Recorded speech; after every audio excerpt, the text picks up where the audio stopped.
Continuamos con nuestra serie, ¿verdad? Discípulos fructíferos. El Señor nos ha llamado a que nosotros seamos discípulos fructíferos. Discípulos, ¿verdad? Que dan fruto, y de esa manera el Señor se agrada cuando en nuestras vidas Él encuentra fruto. Y lo más importante es que ese fruto permanezca en cada uno de nosotros. La semana pasada estuvimos hablando de frutos dignos ¿de qué? De arrepentimiento. Frutos dignos de arrepentimiento. Juan el Bautista predicaba un mensaje, ¿verdad?, en donde decía: den frutos dignos de arrepentimiento. Vengan, ¿verdad?, y arrepiéntanse de sus pecados.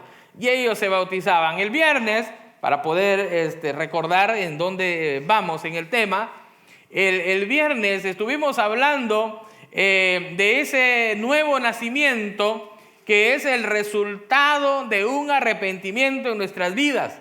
Cuando en nuestras vidas existe un verdadero arrepentimiento, el resultado va a ser un nuevo nacimiento. ¿Cuántos han experimentado ese nuevo nacimiento? Jesús, ¿verdad?, enseñaba y entonces había un hombre que llegó de noche a Jesús. Llegó buscando información y le dice: maestro, sabemos que has venido de Dios. ¿Quién era este hombre? Nicodemo. Y le dice: quiero entender. Y cuando él empieza, Jesús ya sabía que él quería. Y le dice: mira, lo importante es nacer de nuevo. Tú necesitas nacer de nuevo para poder entender el reino de los cielos, ¿verdad? Entonces es muy importante el nuevo nacimiento en nuestras vidas. Si usted todavía no entiende el reino de Dios, si le predican, si le hablan, o si usted mismo está estudiando la Biblia y después de leerlo, hermano, se queda con la Biblia dormido, ¿verdad? La Biblia no es para dormirnos. Si usted se queda dormido porque no entiende absolutamente nada, ¿sabe qué le hace falta? El nuevo nacimiento, tener el Espíritu Santo en su vida, y de esa manera usted va a poder entender lo que la palabra del Señor dice. Había un hombre también en la Biblia, un hombre que dice que era pequeño de estatura, no era tan grandote el hombre. Se cree que en esa región había muchos hombres altos, pero también habían algunos pequeños. Y pertenecía al grupo de los que estaban un poquito más pequeños. Y entonces este hombre quería ver a Jesús. ¿Se acuerda usted de esa historia? Quería ver a Jesús y lo iba siguiendo y por ahí iba. Pero mire, este hombre, tanto era su deseo que lo que hizo fue adelantarse al grupo. Sabía dónde iba a pasar y ahí se sube a un árbol de sicómoro. ¿Se acuerda cómo se llamaba este hombre? Zaqueo.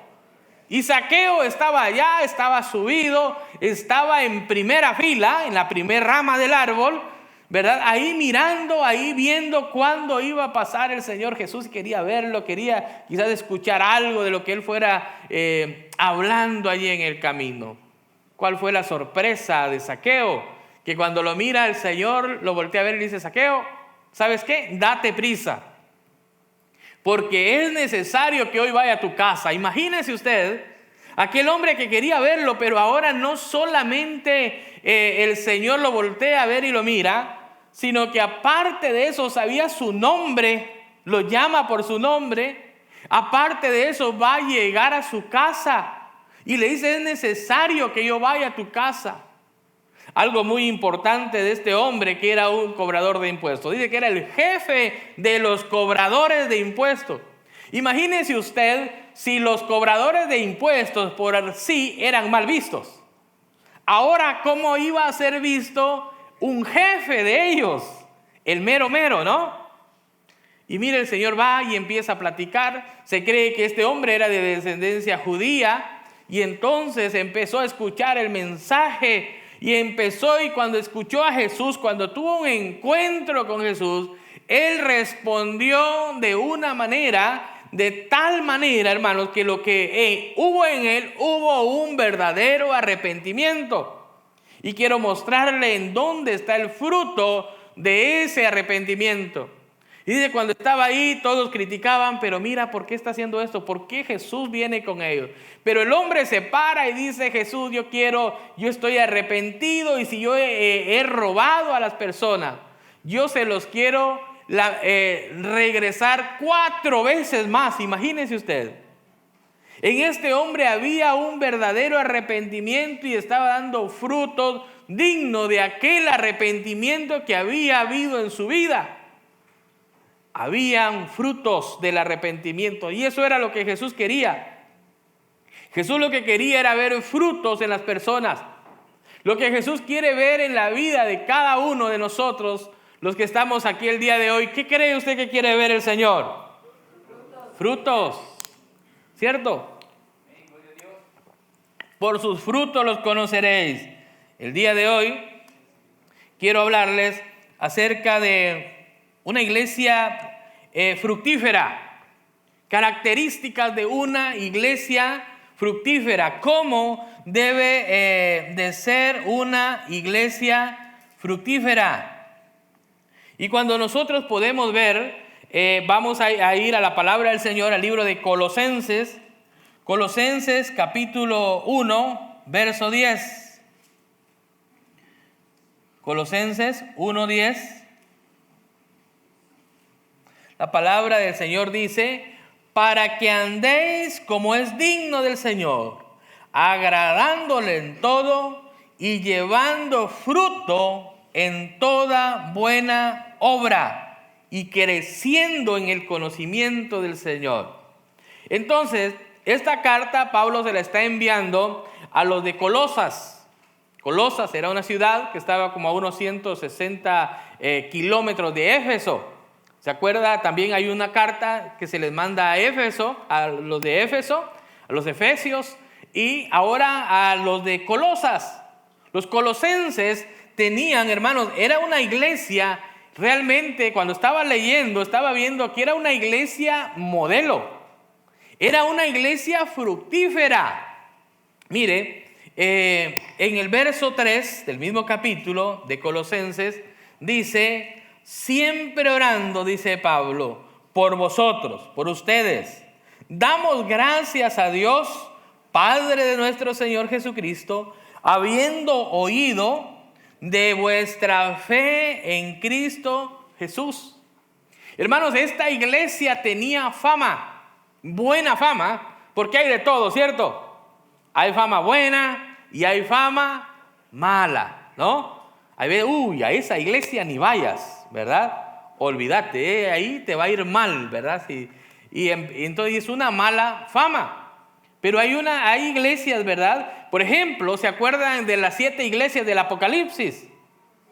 A una le decía, tú has perdido el primer amor. Otro le decía, mira, échate colirio en los ojos para que puedas ver. Hay cosas que no estás viendo. Mire, en esas, ¿verdad? El Señor mandando una carta, escribiéndole a cada iglesia. Pero ahora Pablo está en la cárcel y Pablo no puede visitar a esta iglesia, pero es una iglesia que está siendo una iglesia muy fructífera. Una iglesia que está dando fruto. Imagínense, sobresalía de aquel lugar y entonces venían y decían, wow, la iglesia de Colosas, ahí donde están, donde se congregan, es una iglesia, ¿verdad? Muy fructífera, una iglesia, y ahorita vamos a ver esas características que tenía y que nosotros debemos también de buscar tener en nuestras vidas. Entonces, era una iglesia fructífera. Pero hay algo muy importante, hermanos, cuando hay un árbol que es de frutos. Imagínese usted que hay 2 árboles. Que hay un árbol que solamente es como de sombra, ¿verdad? Que no da fruto. Pero hay otro árbol que sí da fruto. ¿Se acuerdan ustedes allá en nuestros tiempos donde usted pasaba por ahí y había piedras donde quiera y había un árbol de frutas? ¿A cuál árbol le tiraban? ¿Al que tiene frutos o al que no tenía nada? ¿Cierto? ¿Se le tira más al árbol que tiene fruto? Por lo mismo, ¿verdad? Si pasa usted con un árbol ahí de mangos. ¿Cuántos vieron alguna vez un árbol ahí con muchos mangos y madurando? ¿Se acuerda? Y si usted encontraba ahí, ¿verdad?, una piedra, un palo, un leño, lo que fuera, a tirárselo, ¿no? ¿Verdad? Porque habían frutos. Mire, hermano, algo interesante, que cuando hay una iglesia que está siendo fructífera, igual persona, iglesia, mire, siempre el enemigo va a tratar de atacarla. Y el enemigo estaba tratando de atacar a la iglesia de Colosas. Se habían levantado, ¿verdad?, ciertas personas con una mentalidad completamente diferente a lo de la palabra del Señor. Y entonces la carta, la razón de la carta de que por la que Pablo le estaba enviando, era porque habían surgido cosas que no eran saludables dentro de la iglesia. Habían ciertas enseñanzas que se estaban desviando del mensaje que trajo Jesucristo. Había un mensaje que el Señor Jesús había traído, pero ahora se estaban desviando de la verdad y ahora tenían otro mensaje. El enemigo quería destruir el fruto que aquella iglesia estaba teniendo. Y vamos a leer aquí el fruto del cual habla. Y dice, siempre orando por vosotros, ¿verdad? En el verso 4, habiendo oído de vuestra, ¿qué dice? Entonces, era una iglesia que tenía fe en Cristo Jesús y del amor que tenéis a todos los santos. ¿Qué más tenía? Amor. A causa de la esperanza que os está guardada en los cielos, de la cual ya habéis oído la palabra verdadera del evangelio.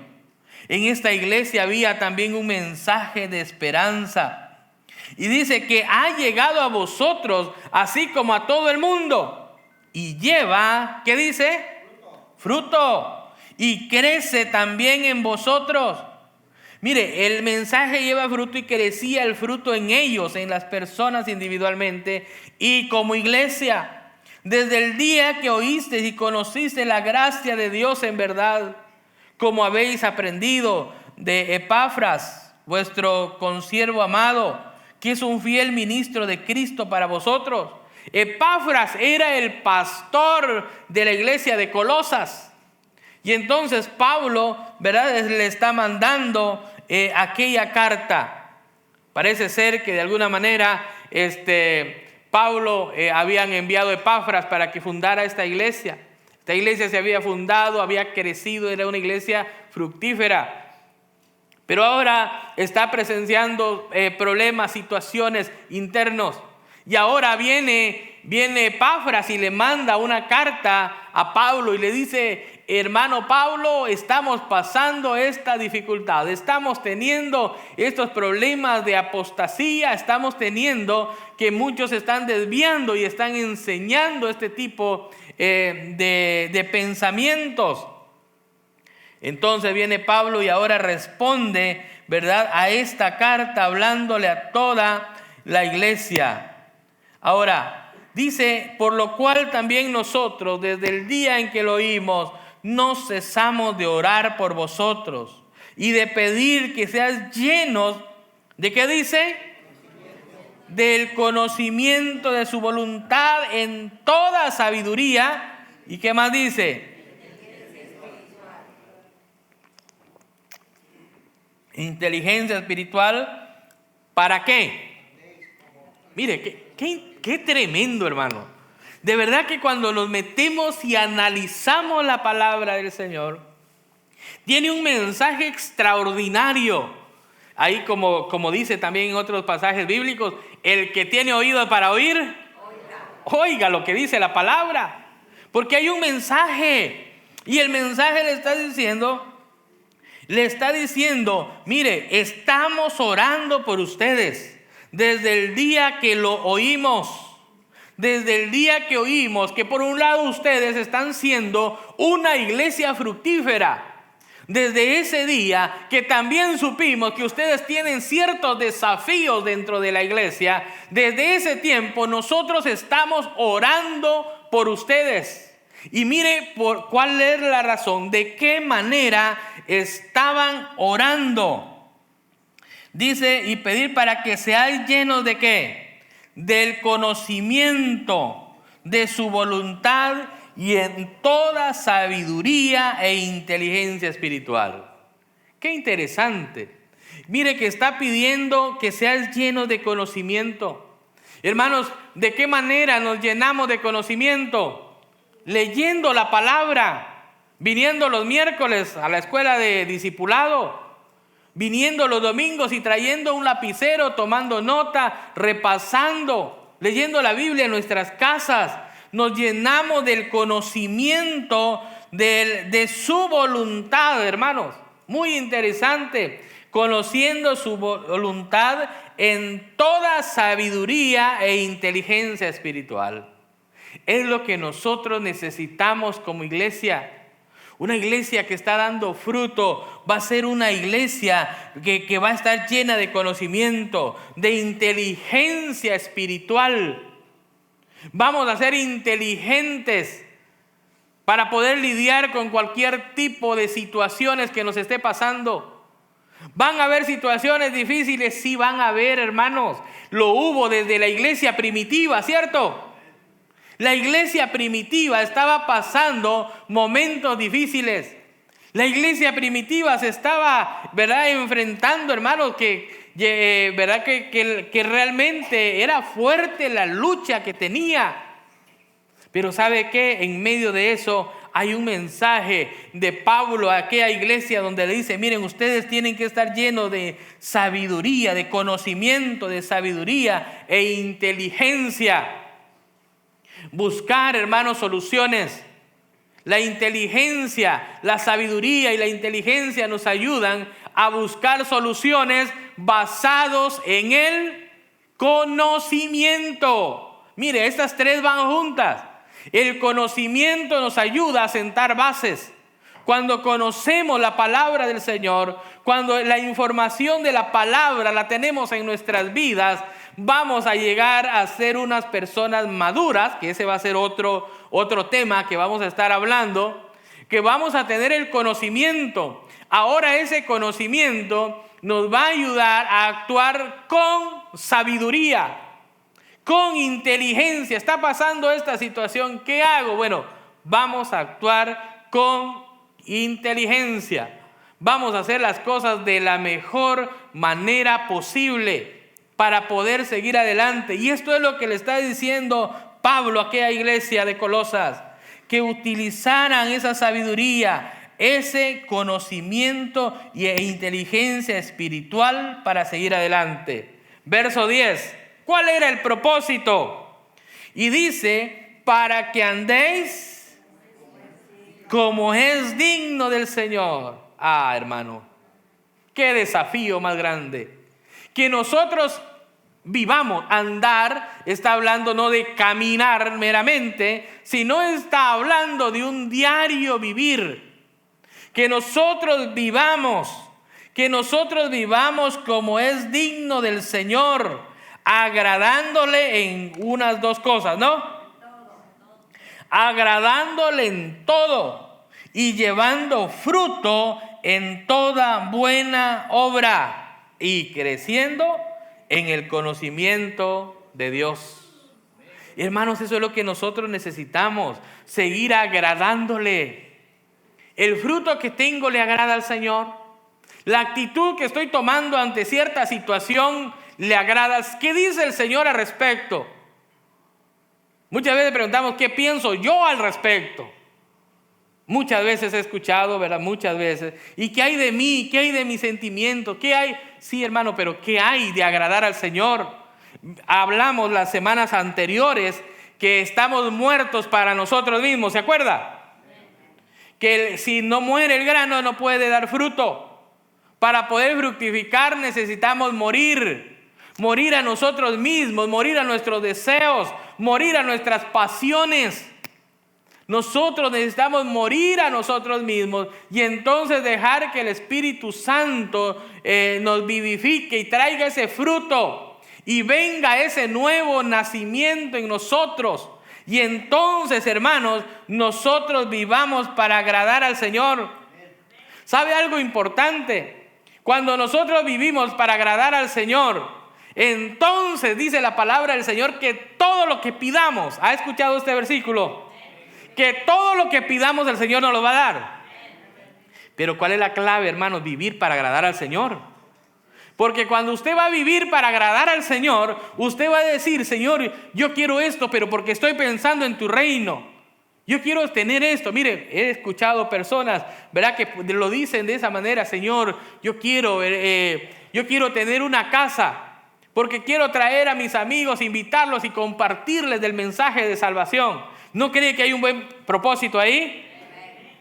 Que hay un deseo. Señor, yo quiero tener un carrito más grande. Ya no quiero un carrito, sino ya quiero un carro, ¿verdad? Quiero un carro más grande, Señor. Imagínese que el Señor le diga: ¿y para qué lo quieres? Bueno, para presumirle a mis amigos, ¿no? Para que miren qué trocona que ando, ¿verdad? Y mejor si unos rines cromados y empezamos. Hermanos, eso es algo egocéntrico. Eso no es vivir para agradar al Señor. Pero si nosotros, Señor, si tengo algo más amplio, yo pudiera llevar a personas a la iglesia, entonces alguien me va a decir: hermano, ¿me puede dar un ride? Y hermano, me va a ensuciar mi carro. Mire, quisiera llevarlo, ¿verdad? Pero, ¿sabe? Me costó lavarlo usted, hombre. Pero hermano, si usted quiere agradar al Señor, es para el rey, vamos, ¿verdad? Claro que sí lo llevo, porque estamos pensando en el reino de Dios y cada vez vamos a querer servirle más al Señor, hermano. Y sabe, ahí es donde todo lo que pidamos, el Señor nos va a responder, porque siempre vamos a estar pensando en el reino del Señor. Ahora, cuando nosotros miramos esto, cuando nosotros miramos, hermano, lo que la palabra del Señor dice, y sigue diciendo: fortalecidos con todo poder, conforme a la potencia de su gloria, para toda paciencia y longanimidad, con gozo, dando gracias al Padre que nos hizo aptos para participar en la herencia de los santos en luz, el cual nos ha librado de la potestad de las tinieblas, trasladando al reino de su amado Hijo, en quien tenemos redención por su sangre. ¿Y qué más dice? Perdón de pecados. Hermanos, esto es interesante. Esto es interesante, que mire el enfoque que le da. Fortaleceos con todo poder, conforme a la potencia de su gloria. Imagínese usted, si vamos a estar fortalecidos con la potencia de la gloria de Dios, si vamos a tener el poder del Señor en nosotros. ¿Cuántos han recibido el poder del Señor en su vida? Porque eso dice la Biblia. En Hechos dice: y recibirán poder. Recibiréis poder cuando haya venido el Espíritu Santo sobre vosotros. Hermanos, ese poder que el Señor nos ha dado, ¿para qué es ese poder? ¿Para qué es ese poder? ¿Para pelear con nuestros hermanos?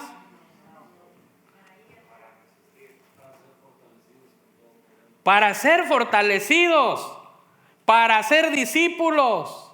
Hermanos, fortalecidos, porque la lucha es grande, ¿no cree? Mantener unidos un grupo de personas, hermanos, es difícil.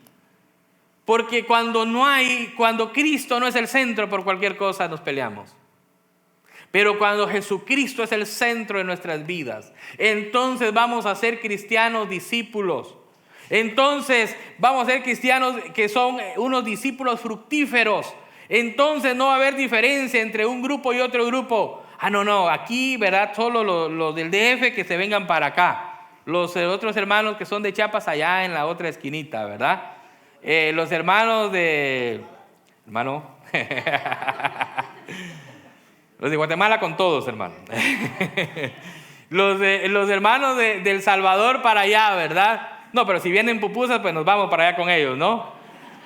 Hermanos, somos todos del Salvador, ¿cierto? Todos pertenecemos al Salvador. Y no hay diferencias al Salvador, el Señor Jesucristo, ¿cierto? Me queda miedo como pastor, si yo soy puro. ¿verdad? Hermanos, nosotros necesitamos estar unidos, unir fuerzas para seguir adelante. Somos un cuerpo.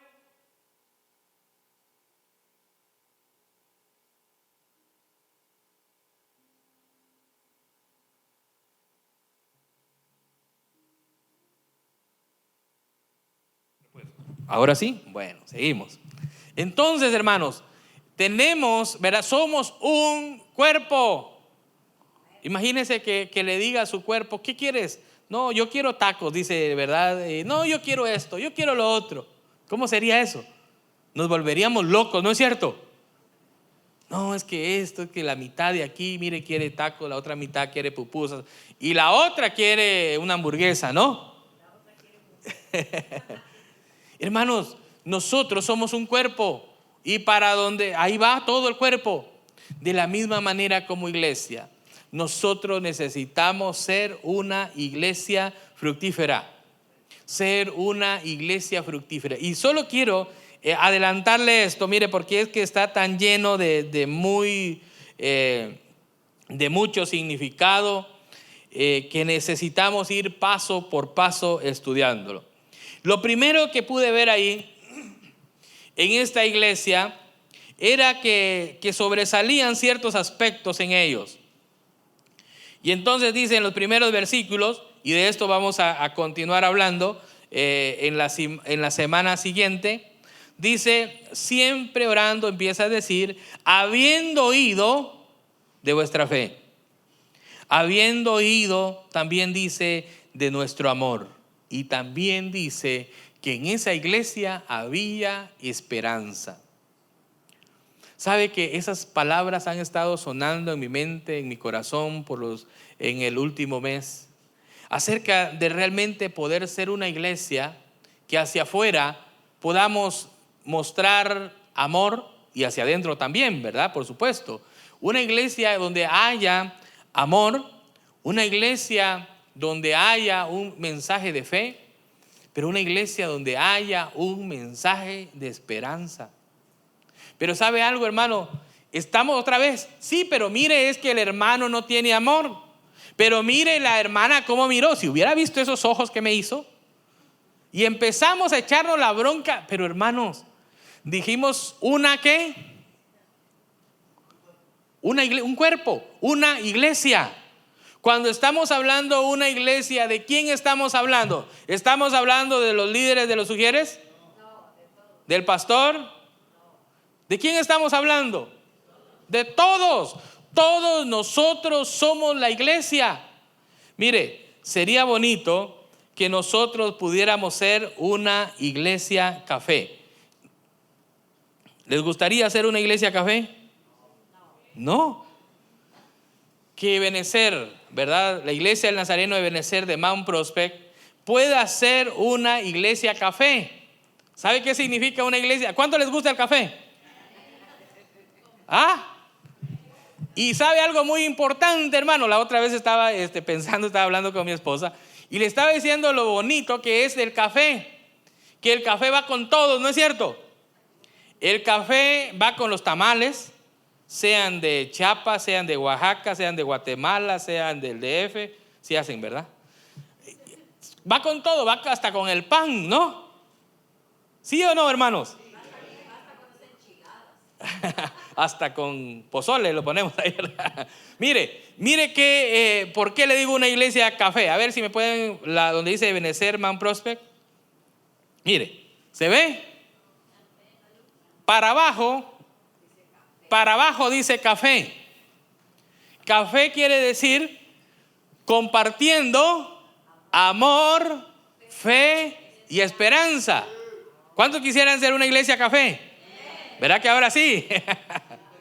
Mire, hermanos, una iglesia que comparte amor, fe y esperanza, más en estos tiempos que estamos viviendo.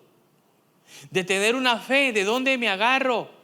Si están hablando de eso, ay, y si no hay mascarillas, y si no hay esto, si no hay lo otro, no está ni la vacuna, no, me vacuno, me pongo algo, hermano, no hay cura, así de fuerte el asunto. Pero ¿sabe qué? Ahí es donde nosotros necesitamos compartir ese amor con las personas, el amor de Cristo que vino a morir por cada uno de ellos, compartir esa fe en Cristo Jesús y una esperanza viva que nosotros tenemos, que confiamos plenamente en el Señor, confiamos en el Señor Jesucristo. Yo quiero invitarlos a ponerse de pie.